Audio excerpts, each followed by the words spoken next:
Hello বন্ধুরা, তোমরা সবাই কেমন আছো? আশা করি তোমরা সবাই ভালো আছো।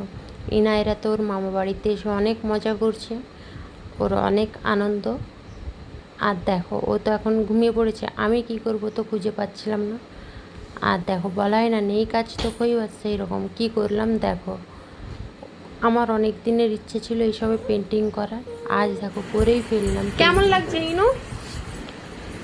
ভালো লেগেছে? এই যে কুচি করেছি, যে কুচিকে ভালো লেগেছে? এই তো দেখা, এই যে এটা তুমি, এটা কুচি। তাকে ভালো লেগেছে? এখানে পুচি বলতে ওর নতুন সঙ্গীর নাম দিয়েছে পুচি, কখনো কুচি, এরকম বলে ওর নতুন সঙ্গীকে ডাকে। এবার তোমাদের কেমন লেগেছে বলবে। ইনায়রার তো খুব ভালো লেগেছে পেন্টিং।